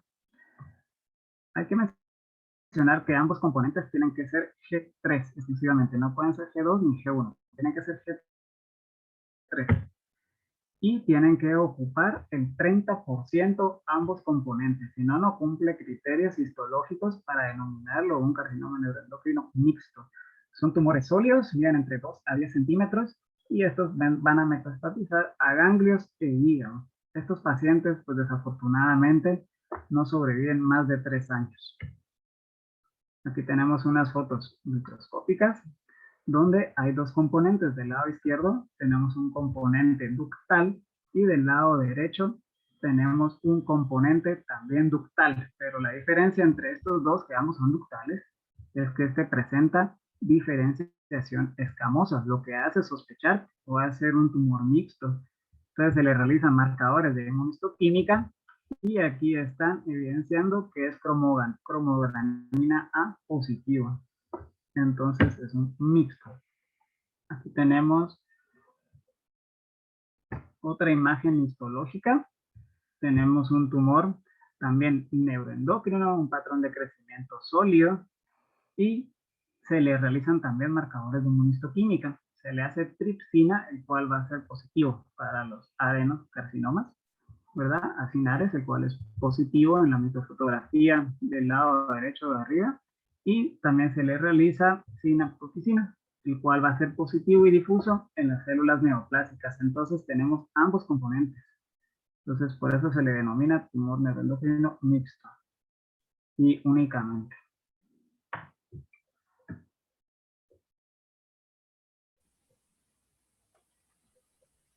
Bueno, gracias acá al doctor Ricardo Salvador.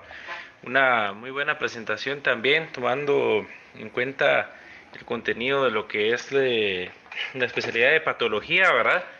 En todo esto, pues si se dan cuenta, pues vamos viendo cómo se realiza el número de pasos, tomando en cuenta desde un paciente que llega con una clínica, con un problema. Cuando nosotros lo evaluamos, solicitamos pues los estudios que posteriormente un radiólogo pues nos puede llegar a ayudar. Nosotros decidimos realizar algún tipo de procedimiento, algún tipo de muestra, ¿verdad? Y que posteriormente ya el patólogo como tal ya nos ayuda a determinar el diagnóstico definitivo, ¿verdad? El grado de diferenciación de a nivel celular, ya podemos clasificar este tipo de lesiones, ¿verdad? Se observa que realmente el manejo de este tipo de patología de los tumores neuroendocrinos y principalmente los de páncreas, ¿verdad? Es sumamente necesario lo que es el manejo pues multidisciplinario, ¿verdad? Una comunicación adecuada entre las diferentes especialidades. Y es ahí donde volvemos a hacer énfasis por el mismo nombre de la presentación, ¿verdad? La importancia de su manejo multidisciplinario, ¿verdad?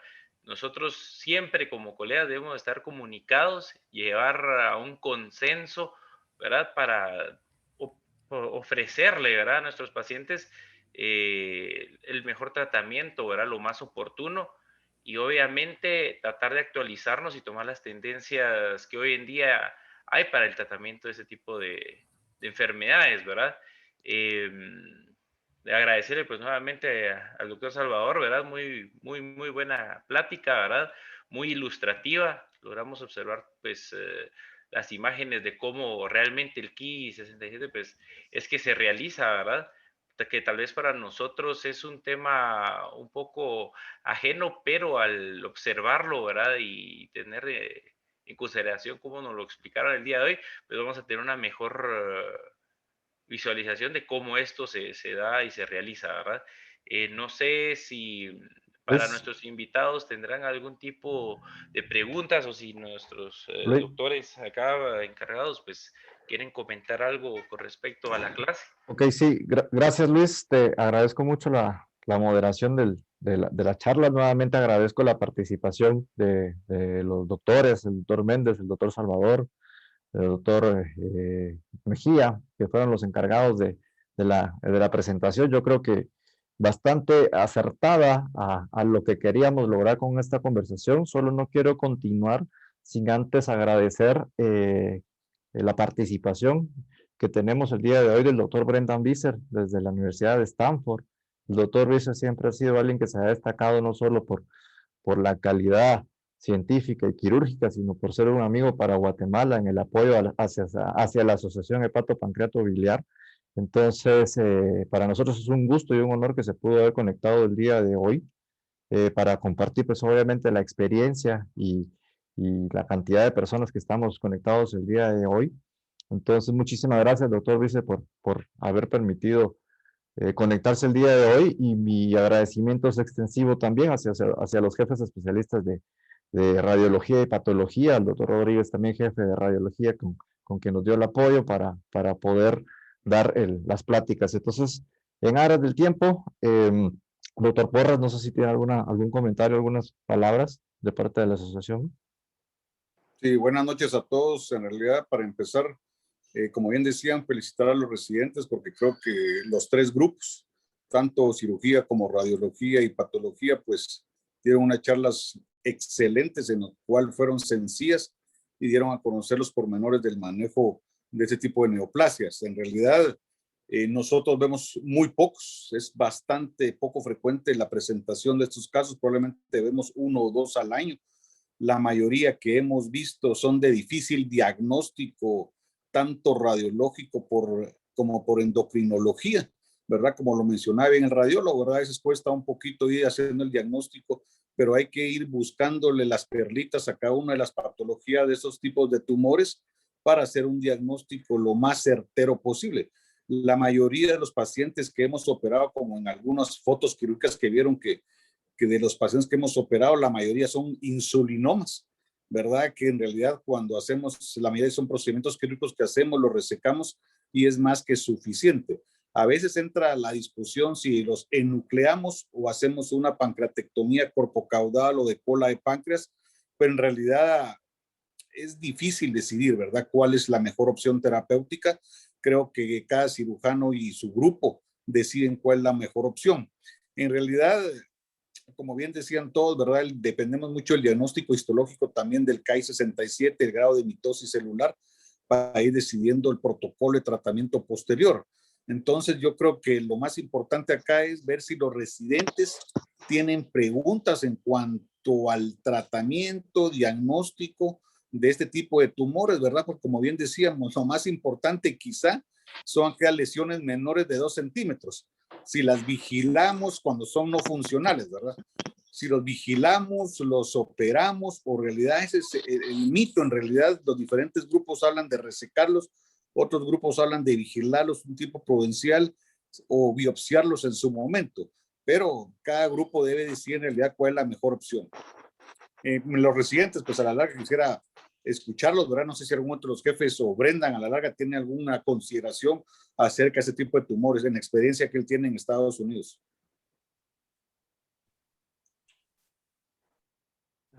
El único, gracias a todos, gracias y buenas noches. La única cosa que quería decir es que es una cuestión de incidencia y prevalencia. Yo creo que son las palabras apropiadas. En los Estados Unidos, porque tenemos más acceso a los aparatos para hacer pruebas de imágenes, la verdad es que encontramos más y más de estos tumores cada año, porque es que cada vez que alguien va a urgencia, a la sala de emergencias, hacen un TAC, una tomografía para cualquier cosa, porque tenemos tanto acceso. Entonces vemos más y más de estos tumores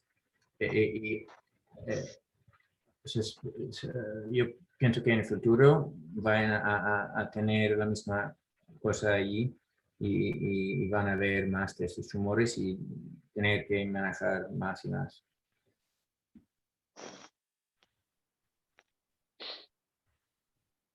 Ok, por ahí creo que alguien había levantado la mano. Muchísimas gracias, doctor Brendan. ¿Qué tal, doctor? Soy el doctor Guerra. Mucho gusto. Buenas noches, doctor. Muchas gracias. Cuéntenos. Gracias. Les agradezco su invitación, su participación y por supuesto la felicitación correspondiente para todos los organizadores, inclusive los residentes que aportaron bastante. Yo creo que coincidimos mucho con varios de los colegas en que el enriquecimiento de la historia y a todo el perfil de laboratorios, de estudios de gabinete que le podamos aportar a los colegas radiólogos es de vital importancia. El colega que precedió a mi comentario, yo creo que hizo una aportación valiosa. Ellos tienen bastante más recurso en radiología y en estudios de gabinete. Sin embargo, nosotros tenemos, digamos, en Guatemala, tal vez una prevalencia y una incidencia baja. Entonces, el familiarizarnos con ese tipo de lesión nos obligaría como profesionales a ser un poquito más acuciosos en aportarle historia y perfil de estudios elaborados al radiólogo. Recordemos que los radiólogos entran dentro del perfil de médicos del manejo multidisciplinario, como decía el doctor David Porras, pero en 2 o 3 líneas que pongamos, no les vamos a aportar a ellos verdaderamente nada. Si hiciéramos un ejercicio y quisiéramos protocolizar a nuestros pacientes, deberemos de ser mucho más detallistas en qué queremos buscar en una tomografía de abdomen. Si solicitamos, por ejemplo, una ventana de vía biliar y pancreática, yo creo que ellos se van a tomar más tiempo en revisar, como decía el colega radiólogo, ese sitio anatómico. Y que vamos a ganar muchísimo tiempo, porque recordemos que los pacientes que manejamos en consulta externa, si obtenemos un pobre estudio radiológico, no va a ser obviamente menester ni culpa de nuestros radiólogos, sino simplemente recibieron una pobre información del cuadro clínico y por ende no nos van a poder aportar mucho. Lamentablemente el paciente está en medio de todo esto y al final de cuentas lo que va a suceder es que le vamos a prolongar su agonía en cuanto a sintomatología y por supuesto en llegar a un diagnóstico quirúrgico e histopatológico muy tardío la mayoría de las veces, ¿verdad? Entonces yo creo que esto es importante de que todo el grupo médico que se ha involucrado en el manejo de estos pacientes tienen que aportar la información de manera más detallada a nuestros radiólogos. Ellos hacen una gran labor, pero también les tenemos que ayudar, ¿verdad? No solo circunscribirnos a 2 o 3 líneas en la solicitud de una tomografía o un estudio radiológico. Les agradezco de nuevo. Yo soy gastroenterólogo y endoscopista y pues siempre me han tomado en cuenta para este tipo de actividad. Que pasen, buenas noches. Hasta pronto. Muchísimas gracias, doctor, por su comentario. Definitivamente totalmente acertado a lo que era uno de los objetivos de la charla del día de hoy, lograr el acercamiento multidisciplinario, que muchas veces parece algo que en Guatemala está divorciado entre las especialidades y nada más a veces nos limitamos a consultas escritas sin tomarnos ese tiempo necesario que, como bien lo dijo, el beneficiado al final del día va a ser el paciente. Entonces, justamente este acercamiento es una invitación a mejorar la comunicación entre las especialidades, porque digo, regresando al tema de los tumores neuroendocrinos, debiésemos tener desde la comunicación con un endocrinólogo que fuese capaz de detectar problemas relacionados al páncreas, y pasar de la mano con gastroenterología, medicina interna, cirugía, radiología. Es un equipo que se debe de conformar justamente para mejorar al final del día el pronóstico de cualquier lesión del páncreas. Por ahí el doctor Dani Gómez tiene levantada la mano. Doctor Gómez. Buenas noches a todos, mucho gusto. Soy el doctor Dani Gómez. En primer lugar, felicitar a todos los expositores, excelente la que nos han dado. Yo tenía una pregunta, aprovechando el acompañamiento de los doctores de patología en este momento. Los tumores neuroendocrinos definitivamente son difíciles de diagnosticar, pero no sé si los de patología han encontrado o qué tan frecuente es encontrar diferencias entre el grado de tumor, la agresividad en el tumor primario, comparándolo con una muestra de una metástasis, hablando, digamos, de una metástasis hepática. La pregunta va relacionada a que, digamos, tenemos pacientes con un tumor neuroendocrino, que un tumor primario pudo haber sido un G2, pero una metástasis en algún momento podría dar un G3. ¿Es posible eso? Pueden dar metástasis, doctor, sin necesidad de ser G3. Pueden dar metástasis como G1 o como G2. No es necesario que sean G3 para dar metástasis. Ok. Bueno. Okay. Muchas gracias por la pregunta. Si alguien tiene algún comentario o pregunta, podemos hacerlos en este momento. Si no, yo tengo una duda, comentario, aprovechando la participación nuevamente del doctor Brendan.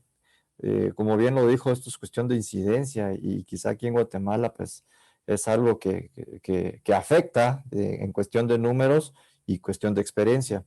Si bien es cierto, el rendimiento de una pancreatectomía en el caso de lesiones del cuello, de una pancreatectomía central muchas veces supera la morbilidad. ¿Cuál es la experiencia con relación a lesiones del cuerpo, del cuello, que ameritasen algún tipo de pancreatectomía relacionado a las fístulas pancreáticas y a la linfadenectomía? Yo creo que tienes razón que hay más riesgo de hacer una pancreatectomía central. La verdad es que es una operación que yo hago en general para pacientes más jóvenes, o si hay una cola muy grande y vale la pena intentar a resecar solo el cuello y para preservar la cola de vez en cuando. Pero yo creo que tienes razón que yo creo que hay más de doble riesgo de fuga. No es solo el lado cortado y en la anastomosis, parece que hay más de doble el riesgo. Y también es una fuga que es más difícil a manejar, más como la fuga de un Whipple, porque es una fuga contaminada en vez de una fuga estéril. Ahora, cuando yo hago una pancreatectomía distal, casi nunca dejo un drenaje porque es mucho más fácil a manejar el pseudoquiste que manejar un drenaje para semanas y semanas con una fuga que ya es contaminada, infectada. Entonces, yo creo que depende de la circunstancia de cualquier lugar y paciente, pero en general hay menos riesgo de hacer una pancreatectomía distal y manejar su uveitis en el futuro si tienen, en vez de hacer una pancreatectomía central, porque puede ser un rollo, semanas y semanas de un drenaje. Ok, perfecto. Justamente esa era la duda. No sé si el doctor Porras o Jimmy tendrán algún tipo de experiencia con relación a pancreatectomías centrales. Sí, cabal, lo que discutíamos hoy por la mañana, ¿verdad? Antes de la presentación, si realmente valdría la pena hacer una pancreatectomía central con el riesgo que se corre, cabal, como dice Brendan, de una doble fístula, ¿verdad? Yo les decía que en experiencia que nosotros tenemos de una u otra manera, yo siempre he estado en contra de las pancreatectomías centrales precisamente por el riesgo, ¿verdad? El manejo de una doble fístula es sumamente complejo e innecesario para el paciente, ¿verdad? Es mejor hacerle una corpocaudal con o sin preservación de vaso, ¿verdad? Porque a la larga también el vaso puede sufrir consecuencias en un momento determinado. Si lo podemos preservar, pues preservarlo, y si no, pues no tratar tampoco de hacerlo más minucioso posible. Pero sí, yo creo que si tenemos una lesión en el cuerpo del páncreas, yo creo que lo más sencillo y evitar complicaciones de un momento determinado es una pancreatectomía corpocaudal y no complicarse mucho la vida en este tipo de cirugías, aunque, insisto, cada grupo pues puede decidir cuál es la mejor opción de tratamiento en este momento. Sí, igual opino de la misma forma. Definitivamente la preservación de parénquima pancreático pues es lo que se está abogando siempre en la actualidad, lo mismo que en hígado. Sin embargo, cuando el riesgo-beneficio es más en relación a que te vayas a hacer una fístula pancreática, definitivamente yo opino igual, o sea, hacer una pancreatectomía distal, tratando de evitar esa fístula que en algún momento te pueda llegar a complicar un paciente, más saqueos añosos, con comorbilidades, que sabes que intentar unir esos dos conductos te va a predisponer a esa fístula. Y en relación a la linfadenectomía, pues por lo menos lo que se ha escrito es que la mayoría de estos tumores tienen ese potencial de malignidad, y pues sí se va, sí en busca de la linfadenectomía. Pues solamente los tumores de insulinomas no tanto, porque obviamente el grado de malignidad pues no es alto. No es alto, entonces la linfadenectomía no va a cambiar mucho, ¿eh? Entonces a los que sí van a predisponer esa malignidad, pues definitivamente sí pues va a haber que hacerle la linfadenectomía.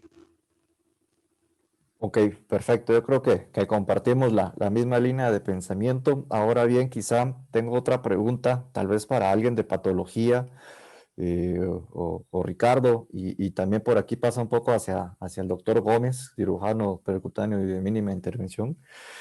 ¿Cuál es el rendimiento diagnóstico de una biopsia para los tumores neuroendocrinos? Esto lo digo en el contexto de nuestra situación Guatemala, donde quizá no tenemos el acceso a biomarcadores como la cromogranina, por ejemplo, al momento de aumentar nuestra sospecha clínica. A pesar de que yo sé que los números son muy bajos, ¿cuál sería el rendimiento diagnóstico de una biopsia percutánea, de una biopsia TrueCut? Ya sea un procedimiento electivo, digámoslo, o transoperatorio al momento de palpar una lesión y mandar una biopsia, digámoslo, por congelación. Sí, doctor, transoperatoriamente, pues podría decirse si el tejido es viable o no. Ahorita por el crióstato que no tenemos en el departamento, pues no podría darse un diagnóstico, ¿verdad?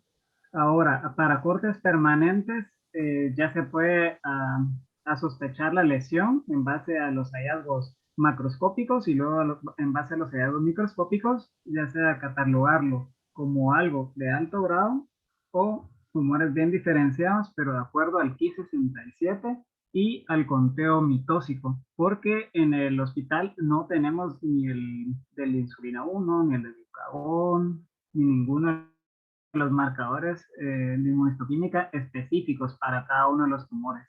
Eso sí, no se puede realizar en el departamento. Entonces, tiene que salir como una neoplasia que pueda sugerir, ¿verdad? Y se coloca el índice mitóxico y el Ki-67. Hasta ahí podríamos llegar en este momento en el departamento. Ok, sí, justamente esa era la pregunta, y quizá lo que buscaba, aunque yo sé que es difícil obtener un número mágico, digamos, porque digo, el rendimiento diagnóstico, y repito tanto esta palabra de Lo querer que sí hacer podemos biopsias. decirle es que sí sea neuroendocrino, porque cromogranina y sinaptocina sí tenemos. Entonces, ahí sí, pero ya nos quedamos hasta ahí, pues. Ok, perfecto. Dani, no sé qué experiencia has tenido con respecto a biopsias, digamos, de lesiones neuroendocrinas. Bueno, gracias por la pregunta. En realidad, experiencia con neuroendocrinos más en metástasis hepáticas. Las metástasis hepáticas de neuroendocrinos, pues hay que biopsiarlas. Es una de las indicaciones de biopsia, el antecedente de un neuroendocrino y metástasis. Porque iba mi pregunta previa a los doctores de patología: ¿qué tanto podría uno encontrar un neuroendocrino primario que sea un G1, un G2 y una metástasis hepática que nos dé un G3. La idea de los neuroendocrinos es valorar esa diferenciación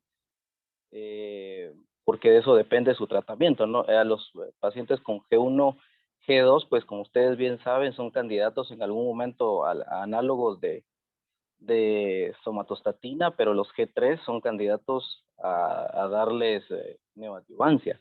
Entonces, sí se hacen ahí la forma de ver las imágenes o de cómo se ven es muy representativa. Lo que mencionaban los lectores de radiología, captan en fase arterial, tienen una captación muy importante, pero pueden haber metástasis hepáticas de diferentes configuraciones. Puede ser una metástasis única, grande, confinada a un único lóbulo, o pueden haber metástasis grandes con satélites en el lóbulo contralateral, o pueden haber metástasis difusas en ambos lóbulos. Entonces, bueno, para ir cayendo un poquito en mi comentario es de que todas las sospechas de metástasis o de lesiones neuroendocrinas que no sean el primario deben ser biopsiadas. Perfecto. Sí, solo una cosita respecto, creo que le había entendido mal su pregunta. Nosotros como patología es un poco difícil evaluar una metástasis en un tumor neuroendocrino. Como usted dice, puede presentar un tumor G3, pero el primario sea un G2, ¿verdad? Entonces, para nosotros no está bien gradificar una metástasis, porque sí pueden ser diferentes. Perfecto. Chepe, solo para contarles un caso. Hace un año aproximadamente, cabal, tuvimos ese inconveniente de un paciente con un tumor hepático que inicialmente nos lo reportaron como un hepatocarcinoma. Sin embargo, cuando se hizo la revisión de las laminías, quien vio la patología sabía que había células malignas, pero no pudo ponerle prácticamente el nombre a la lesión que estaba viendo de una biopsia hepática.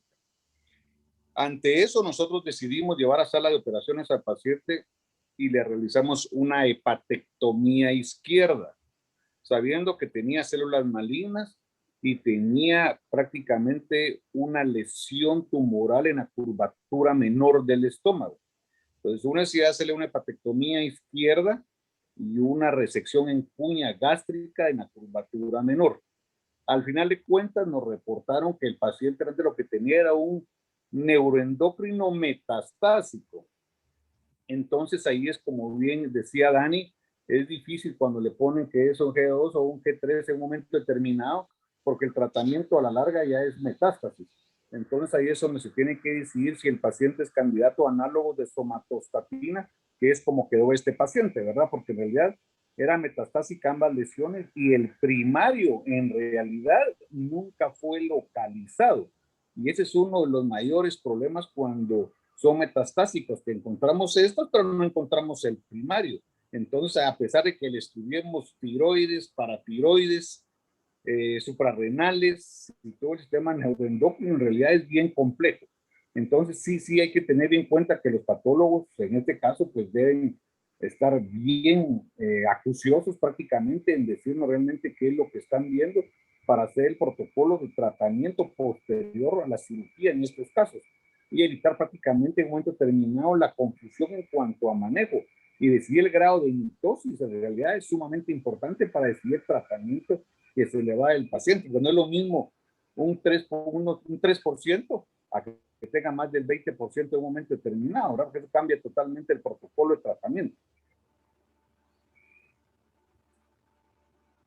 Perdón, por ahí tengo una pregunta que quizá va de la mano con este comentario y quizá para Mario de radiología, porque obviamente en nuestro medio no es algo que tengamos acceso, pero ya está, ya existe, el PET-CT.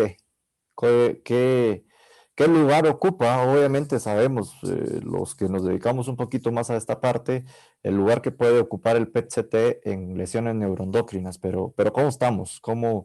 cómo podríamos utilizar este recurso actualmente, y yo creo que donde estamos la mayoría en el Seguro Social o en Guatemala.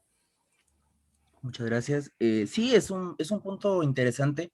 Lo menciona bastante la literatura, pero desgraciadamente no contamos con literatura propia, ¿verdad? Toda la literatura que en nuestro país leemos proviene ya sea de Europa o de Estados Unidos. Eh, la tomografía por emisión de positrones es un método de imagen que brinda más que todo un aspecto funcional del cuerpo. Eso se hace mediante el uso de tecnecio, ¿verdad?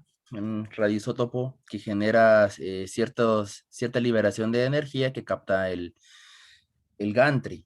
Ahora, ¿qué es lo que no ayuda en una patología en imágenes que de por sí ya es difusa?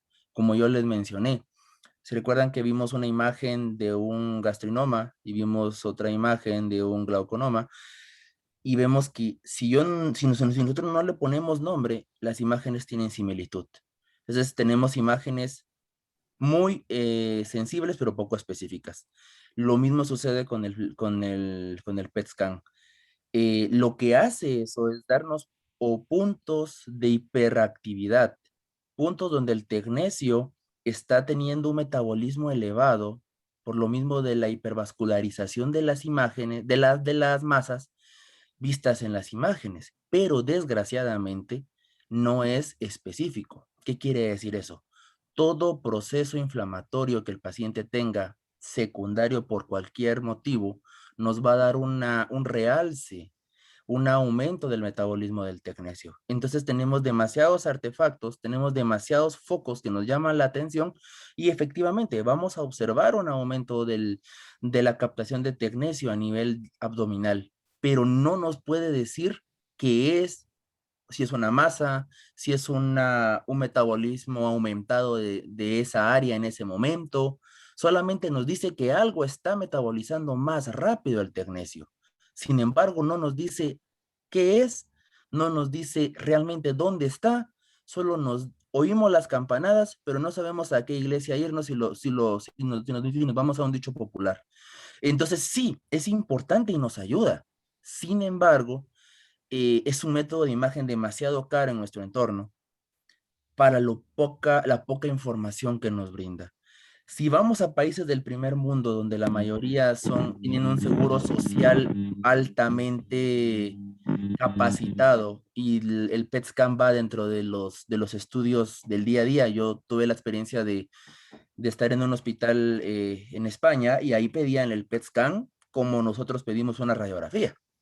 En cambio, en Guatemala, pues para que nos autoricen una 465 para un positrones es más difícil porque es más caro y no obtenemos una información tan específica como si mandamos a hacer una resonancia con gadolinio. Entonces sí, ayuda mucho. Nos dice de que hay un hipermetabolismo característico de estas imágenes. Sin embargo, para el poco recurso que tenemos y para el tiempo tan avanzado que los pacientes ya tienen con las patologías cuando son detectadas, realmente es más factible, económica y en tiempo para el paciente hacer una resonancia magnética que un PET scan, porque no nos dice a dónde vamos ni qué es, solamente que tiene una alta captación nada más. No sé si con eso contesto la duda. Totalmente, totalmente, porque esa era la intención de saber nuestro escenario actual. Por ahí tenemos un casito, estamos considerando estas opciones y agradezco mucho tu respuesta, Mario, y tu apoyo. Por ahí creo que hay interferencia. Dani, ¿te escucho? Sí, quería solo complementar a lo que decía el doctor hace un momento. Un poquito la experiencia mía. Yo estuve en Argentina haciendo cirugía percutánea. Como bien decía el doctor, la utilización de PET en otros países es más, digamos, más rutinario. Nosotros utilizábamos en la sospecha de neuroendocrino, más en aquellos que pensábamos imágenes sospechosas de metástasis, más que todo para el seguimiento, el PET con galio, que nos era más específico para eso. Incluso imágenes que no se ven en resonancia o en tomografía en 3 fases, cualquiera de ellas, el PET con galio las logra distinguir, y el objetivo de distinguir la lesión o una lesión inicial era poderle dar tratamiento, ya sea resectivo o ablativo a la lesión, si estaba, digamos, entre los límites aceptables para el mismo. Pero como bien decíamos, lamentablemente en nuestro entorno no lo podemos utilizar de una forma más rutinaria, pero tenemos que saber que existen y son opciones válidas que en un momento determinado nosotros vamos a poderlos tener en nuestro país. Perfecto, muchas gracias por tu comentario, Dani. Por ahí creo que vi otra mano levantada, no sé si alguien tiene otra pregunta.